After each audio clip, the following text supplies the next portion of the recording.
Hello नमस्कार, मैं हूं doctor Santosh Pandey, assistant professor Hindi विभाग, Firoz Gandhi college Raebareli. Exam special videos की सीरीज़ में मैं अपने सभी विद्यार्थियों का स्वागत करता हूं। एग्ज़ाम स्पेशल वीडियोज़ की जो हम सीरीज़ चला रहे हैं, उसके अंतर्गत हमने अभी जो आपको रिसेंटली उपलब्ध कराई है वीडियो, वो है सूरदास जी की व्याख्या पार्ट 1। और अब हम रिकॉर्ड करने चल रहे हैं व्याख्या पार्ट 2, और ये अंतिम पार्ट होगा सूरदास जी का। उसके बाद देखते हैं तुलसीदास जी को या किसको। ये मैं सिर्फ कल तक ही रिकॉर्ड करूँगा, क्योंकि कल आपका फर्स्ट पेपर हो जाएगा। फिर सेकंड पेपर को पढ़ने के लिए आपके पास एक संडे मिलेगा, उसमें आप उसे अच्छी तरह से तैयार करेंगे। उसके बाद फिर मैं कोई और वीडियो योगा पर, बच्चे बहुत कह रहे हैं बनाने के लिए, तो योगा पर देखते हैं क्या बन सकता है। अच्छा, एक ज़रूरी बात यह है कि जो कल आपका पेपर है 9 से 12 हिंदी साहित्य first paper BA first semester का, उस पेपर का विश्लेषण पेपर के समाप्त होने के बाद मैं रिकॉर्ड करूँगा कि वो पेपर कैसा आया, कठिन था, सरल था, या बीच का था, मॉडरेट था, और किस क्वेश्चन को हमें किस तरह से लिखना चाहिए था कि उसके बेहतर अंक आते। इस संबंध पर मैं पूरे पेपर पर एक सटीक विश्लेषण करूँगा। और वो पेपर होने के हमको लगता है 2-3 घंटे बाद आपको आपके ग्रुप पर, 3-4 घंटे बाद आपको आपके ग्रुप पर मिल जाएगी, तो उसे आप देखिएगा। इसी प्रकार से जो 11 तारीख को इसका सेकंड पेपर होगा, उस पर भी मैं एक सटीक विश्लेषण करती हुई एक वीडियो बनाऊंगा, और वो भी आपको पेपर होने के 3-4 घंटे बाद मिल जाएगी। ठीक है, तो चलिए हम आते हैं अपने व्याख्या खंड पर। किताब वही रहेगी, प्रकाशन केंद्र से प्रोफेसर रीता चौधरी और प्रोफेसर सूरज बहादुर थापा साहब के संपादन में जो किताब है, उस किताब के पेज नंबर 98 पर 98 का 7वां मैंने आपको व्याख्यात कर दिया है। अब हम आते हैं पेज नंबर 99 पर, और ये 11वां पद संख्या 11वां हम पढ़ते हैं और इसकी व्याख्या करते हैं आज। जसोदा हरि पालने झुलावें, हल रावें दुलराई मलहावें, जोई सोई कछुगावें, मेरे लाल को आऊ इंदरिया काहे न आनी सुआवे, तू काहे नहीं बेगही आवे तो को कान्ह बुलावे, कबहु पलक हरि मूंद लेत हैं कबहु अधर फरक आवे, सोवत जानी मौन होए कह रही करी करी सैन बतावे, इह अंतर अकुलाई उठी हरि जसुमति मधुरय गावे, जो सुख सूर अमर मुनि दुर्लभ सो नंद भामिनी पावे, यशोदा हरि पालने झुलावे। तो ये पद आप जानते हैं, सूरदास जी की वात्सल्य वर्णन का वात्सल्य वर्णन जो किया है सूरदास जी ने, उसके अंतर्गत अब ये पद आया हुआ है। और आप जानते हैं सूरदास का वात्सल्य वर्णन अत्यंत अनूठा है, जिसकी भूरी भूरी प्रशंसा बड़े बड़े विद्वान आलोचकों ने की है। तो चलिए हम इसकी व्याख्या करते हैं। पहले कहते हैं कि जसोदा हरि पालने झुलावे, भगवान कृष्ण छोटे से हैं और यशोदा जी उनको पालने में झुला रही हैं। जसोदा हरि पालने झुलावें। सूरदास जी कहते हैं कि जो माता यशोदा हैं, वे अपने बच्चे कृष्ण को पालने में रख करके उन्हें झूला झुला रही हैं। हल रावें दुलराई मल्हावें, जोई सोई कछु गावें। ठीक, हलरावें का मतलब उन्हें हिलाती हैं, दुलरावें मतलब उसमें स्नेह करती हैं, दुलार करती हैं, प्यार करती हैं। मल्हावें का मतलब होता है कुछ गीत टाइप का, कुछ लोरी टाइप का वो गा रही हैं।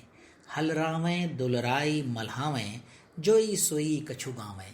कोई रागबद्ध नहीं, कोई तालबद्ध नहीं कि ये गाना है और वो गाना है, कोई कंपटीशन नहीं है।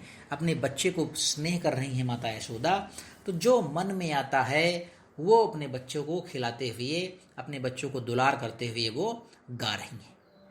हलरावें दुलराई मल्हावें, जोई सोई कछु गावें, मेरे लाल को आऊ निंदरिया काहे न आनी सुआवे। और जिस प्रकार से माताएं अपने बच्चे को खिलाती हैं, दुलारती हैं कि निंदिया मेरे बच्चे को आ जाए, नींद आ जाए और ये आराम से सो जाए, बिल्कुल हूबहू वैसा ही वात्सल्य वर्णन सूरदास जी ने अपनी बंद आंखों से किया है। सच में ये बहुत अद्भुत है कि सूरदास जी ने अपनी बंद आंखों से जो वर्णन किया है, शुक्ल जी ने लिखा है कि वैसा आगे के जो कवि हैं उनकी जो उक्तियां हैं इस संबंध में वो झूठी मालूम पड़ती हैं, कि सूरदास जी का जो था वो बहुत अद्भुत था। तो मेरे लाल को आऊ निंदरिया काहे न आनी सुआवे, मेरे लाल को नींद आ जाए, मेरे पुत्र को नींद आ जाए, और तू निंदरिया, ये नींद तू आ और मेरे बच्चे को तू जल्दी आकर के क्यों नहीं सुला देती है? काहे ना आनी सुआवे, तू क्यों जल्दी नहीं आती है और मेरे बच्चे को सुला देती है? तू काहे नहीं बेगई आवे, तो को कान बुलावे। फिर से कह रही हैं, तुझको कान्हा मेरा बुला रहा है, तू फटाफट आ जा। तू काहे नहीं बेगई आवे, तू काहे नहीं जल्दी आ रही है? बेगई मतलब शीघ्र, जल्दी। तू फटाफट जल्दी क्यों नहीं आ रही है और मेरे बच्चे को तू क्यों नहीं सुला रही है? तू काहे नहीं बेगई आवे, तो को कान बुलावे। कबहू पलक हरी मूंद लेत हैं, कबहू अधर फरकावें। इसी गाने के दौरान, इसी दुलारने के दौरान प्रभु कुछ अपनी लीलाएं करना शुरू कर देते हैं। छोटे से बच्चे हैं प्रभु उस समय। कृष्ण जी कबहू पलक हरि मूंद लेत हैं। सूरदास जी कहते हैं वो जो भगवान कृष्ण बच्चे के रूप में है भी, वो कभी कभी अपनी पलक मूंद लेते हैं, यानी बंद कर लेते हैं, अपनी पलकों को बंद कर लेते हैं। कबहू अधर फरकावें, तो कभी अपने ओठों को फड़काने लगते हैं, फड़फड़ाने लगते हैं, कुछ आवाज करने लगते हैं। सोवत जानी मौन होए रही, करी करी सैन बतावे।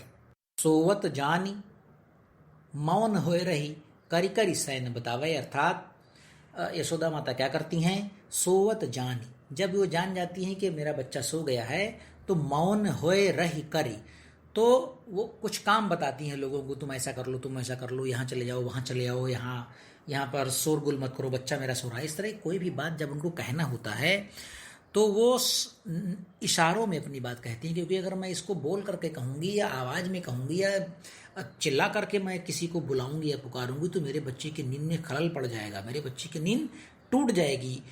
इस सावधानी को देखते हुए, सावधानी बरतते हुए क्या करती हैं वे?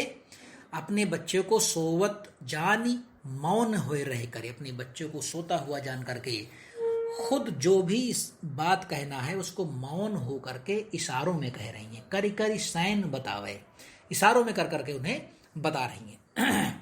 यही अंतर अकुलाए उठे हर जसमति मधुरें गावे।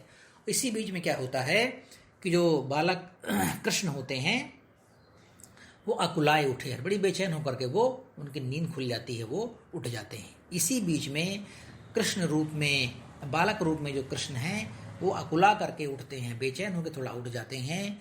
और जैसे ही उनको उठा हुआ देखती हैं, फटाफट यशोदा माता फिर से एक मधुर गीत गाने लगती हैं, फिर से कोई एक लोरी सुनाने लगती हैं कि मेरे इस बच्चे की नींद टूट गई है, इसे फिर से नींद आ जाए। जो सुख सूर अमर मुनि दुर्लभ, सो नंद भामिनी पावे। अब इस बात पर सूरदास जी कह रहे हैं कि जो सुख, जिस प्रकार का सुख अमर मुनि दुर्लभ, मुनियों के लिए भी, जो अमर हैं मुनि, उनके लिए भी दुर्लभ है, वो सुख नंद भामिनी पावे। उस प्रकार का सुख नंद की भामिनी अर्थात माता यशोदा जी को प्राप्त हो रहा है, जो देवताओं के लिए, मनीषियों के लिए, ऋषियों के लिए, मुनियों के लिए और न जाने किसके किसके लिए वो दुर्लभ हो सकता है, लेकिन वही सुख नंद भामिनी अर्थात माता यशोदा को प्राप्त हो रहा है। ठीक, चलिए अगला हम देखते हैं। अगला है इसमें, ये हम ले रहे हैं 13वां। मैया कबही बढ़ेगी चोटी, किती बार मही दूध पियत भैया अजहू है छोटी। काढ़त गुहत नहावत जई है नागिन सी भई लोटी, काचो दूध पियावती पच पच देती न माखन रोटी। सूरज चिर जीवो दो भैया हरि हलधर की जोटी, मैया कबही बढ़ेगी चोटी। इस पद में सूरदास ये दिखा रहे हैं कि भगवान जो कृष्ण हैं वो क्या करते हैं, वो अपने मैया से एक सवाल पूछते हैं। देखिए नोटकामा लगा हुआ है उसके आगे, मैया कबही बढ़ेगी चोटी।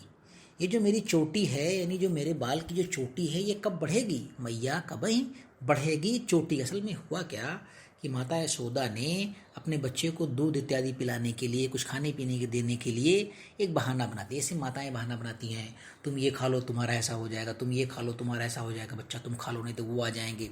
मतलब इस तरह से थोड़ा उन्हें स्नेह के कारण दुलारती हैं और उन्हें कुछ प्रेशराइज करती हैं ताकि बच्चा आराम से उस भोजन को खा ले या दूध पी ले। तो इसी चक्कर में माता यशोदा ने कह रखा है कृष्ण जी से कि ऐसा है, अगर तुम दूध पीते रहोगे तो तुम्हारी जो चुटिया है ये काफ़ी बड़ी हो जाएगी, तुम्हारी जो चोटी है काफ़ी बड़ी हो जाएगी। ठीक, तो वही उसी बात के लिए अब काफ़ी दिनों से दूध पीते पीते थक गए हैं कृष्ण जी, तो एक बच्चे के रूप में वो सवाल पूछते हैं अपनी माता से कि मैया कबही बढ़ेगी चोटी, कितनी बार मैं दूध पियत भैया आज हूँ है छोटी। कितनी बार मैंने दूध पिया है। आप कहती थी कि दूध पीने से चोटी बढ़ जाती है। मैंने तो कितनी कितनी बार इस दूध को पिया, लेकिन ये तो ये अजहू है छोटी, ना तो ये मोटी हो रही है ना ये बढ़ रही है, ये अभी भी उसी तरह से है, इसमें किसी प्रकार का कोई परिवर्तन नहीं हो रहा है। कितनी बार मुझे दूध पियत भैया अजहू है छोटी। ये बच्चे का कितना एक माधुर्य है। ये एक बच्चे की ये आप देखिए लीला कि बच्चे क्या क्या करते हैं कि कितनी बार मैं दूध पियत भैया अजहू है छोटी, काढ़त गुहत नहावत जई हैं नागिन सी भुई लोटी। काढ़त गुहत नहावत जई हैं नागिन सी भुई लोटी, अर्थात सूरदास जी ये कह रहे हैं कि माँ कृष्ण बाल कृष्ण जो हैं अपनी माता से बार बार इस सवाल पर बड़ा प्रेशर डाल रहे हैं, बड़ा दबाव बना रहे हैं कि मैया बढ़ क्यों नहीं रही है। आप कहती कुछ हैं, होता कुछ है। आप कहती थी दूध पी लो तो बढ़ जाएगा, मैं तो बहुत बार दूध पिया, अभी ये छोटी ही है। फिर आप कहती थी कि काढ़त गुहत नहावत जई हैं नागिन सी भुई लोटी। आप कहती थी मैं बच्चा ऐसा करो कि लाओ मैं इसे काढ़ दूँ, मैं तुम्हारी चोटियों को गुह दूँ, मैं तुम्हारी चोटियाँ बना दूँ, इसमें कंघी कर दूँ, इसे साफ कर दूँ, तो तुम नहाते रहो, तुम्हारी चुटिया में बनाती रहूँ, तुम्हारे बालों में कंघी करती रहूँ, तुम देखना फटाफट तुम्हारे बाल इतने बड़े हो जाएंगे कि जई हैं नागिन सी भुई लोटी। ये नागिन की तरह काली काली चोटियां तुम्हारी जमीन को छूने लगेंगी, जमीन को छूने लगेंगी, इतनी बड़ी बड़ी तुम्हारी चोटियां हो जाएंगी। काढ़त गुहत नहावत जई है नागिन सी भुई लोटी, काचौ दूध पियावती पच पच देती न माखन रोटी।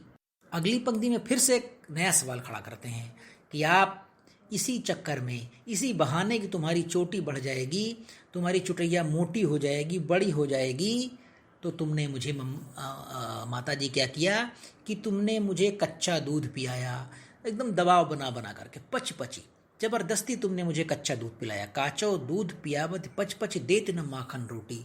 तुम मुझे खाने के लिए मैया माखन रोटी नहीं देती हो, इसी चोटी बढ़ने के चक्कर में तुम मुझे कच्चा दूध कई कई बार पिलाती रहती हो, कई कई बार पिला चुकी हो।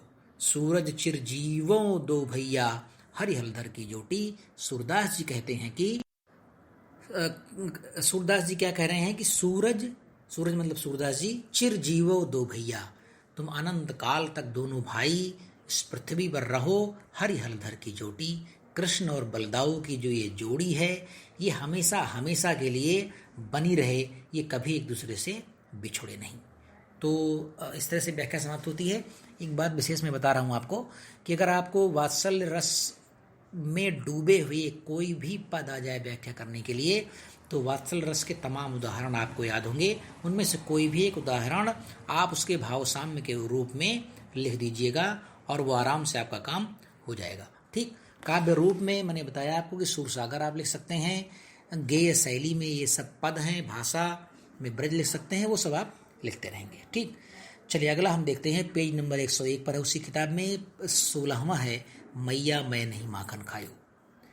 ख्याल परे ये सखा सबय मिल मेरे मुख लपटायो, देख तुही सीके पर भाजन ऊंचे धरि लटकायो। हाँ जो कहत नान्हे कर अपने मैं कैसे करि पायो, मुख दधि पोंछ बुद्धि एक कीन्ही दोनों पीठ दुरायो। डारी साँटि मुस्काई जसोदा श्याम ही कंठ लगायो, बाल विनोद मोद मन मोहो भक्ति प्रताप दिखायो। सूरदास जसुमति को यह सुख शिव बिरंच नहीं पायो, मैया मोरी मैं नहीं माखन खायो।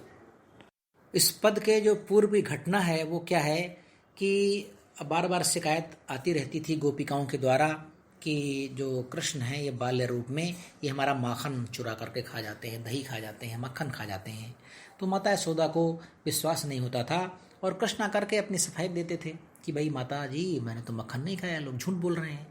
लेकिन एक दिन क्या होता है, किसी मक्खन खाने के चक्कर में वे रंगे हाथ पकड़ लिए जाते हैं। माता उन्हें मक्खन खाते हुए पकड़ लेती हैं, कोई पकड़ लेता है और माता के सामने ले आता है। अब माता उनसे सवाल कर रही हैं कि तुम तो कहते थे मैं मक्खन नहीं खाता हूँ चुरा करके, और आज तुम रंगे हाथ पकड़े गए हैं, बताओ कैसे हुआ। तो जवाब सुनिए आप, जो जवाब दे रहे हैं बाल्य रूप कृष्ण, वो क्या कह रहे हैं, मैया मैं नहीं माखन खाया। कि माता जी अपनी सफाई दे रहे हैं कि माता जी मैंने कोई मक्खन वक्खन नहीं खाया है। ख्याल परे ये सखा सबय मिल मेरे मुख लपटायो।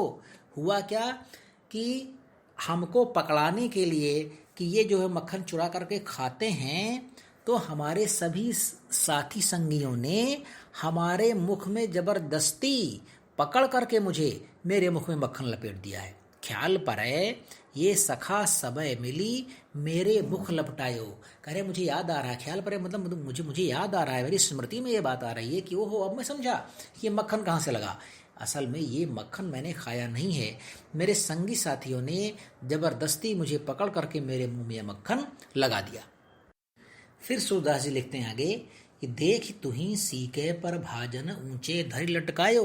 कहा माता जी तुम खुद देख लो कि अच्छा ये बताओ कि मेरे ये दोनों छोटे छोटे हाथ हैं, ये हाथ मेरे वहाँ तक कहाँ पहुँचेंगे, कैसे पहुँचेंगे, तुम ही देख लो खुद। सीके पर भाजन, सीका मतलब एक प्रकार का विशेष रस्सियों का एक वो बनाया जाता है सिस्टम, जिसे ऊंचाई पर बांध दिया जाता है और उसी में दही मक्खन इत्यादि रखा जाता है ताकि कुत्ते बिल्ली जानवर या और कोई उसे टच ना कर सके, कोई छू ना सके उसे, कोई उसे खराब ना कर सके। ये पुरानी व्यवस्था थी। आजकल तो फ्रिज चल गए हैं और तमाम तरह की इस तरह की अलमारियाँ आने लगी हैं, तमाम तरह के कपबोर्ड्स बनने लगे हैं, उनमें रखा जाता है। ये प्राचीन व्यवस्था थी कि रस्सी का एक सीका बनाया जाता था खोंच टाइप का, और उसको लटका दिया जाता था और उसी में बड़े बड़े बर्तन रख दिए जाते थे और उसमें वो दही दूध मक्खन जो भी रखना होता था उसमें ऊंचाई पर लटकाते थे। उसको बोलते हैं सीका। और भाजन माने होता है वो बर्तन जिसमें वो दही या दूध या मक्खन रखा होता है और हमेशा वो ऊंचाई पर लटकाया जाता है। अब सुनिए, देख तुही सीके पर भाजन ऊंचे धर लटकायो, कि माता खुद आप ही देख लो कि आपने वो दही वाला दूध वाला या मक्खन वाला जो बर्तन है उसको सीके पर रख करके ऊंचाई पर लटका दिया है। हाँ जो कहा तो नान्हे कर अपने मैं कैसे करी पायो। और आप सुनिए, नान्हे कर अपने, मेरे छोटे छोटे हाथ हैं, मैं ऊंचाई में भी बहुत छोटा हूँ, तो मैं कैसे करी पायो, तो मैं कैसे इतनी ऊंचाई पर लटके हुए तुम्हारे दूध दही मक्खन को मैं पा सकता हूँ। इसलिए माता मैं नहीं माखन खायो, मैंने ये मक्खन वक्खन नहीं खाया है, ये तो मेरे संगी साथी हैं जिन्होंने इसे मेरे मुंह में जबरदस्ती लपेट दिया है। मुख, अगली पंक्ति है कि मुख दधि पोंछ बुद्धि एक कीन्ही, दोनों पीठ दुरायो, डारी सांटी मुस्काई जसोदा श्याम ही कंठ लगायो।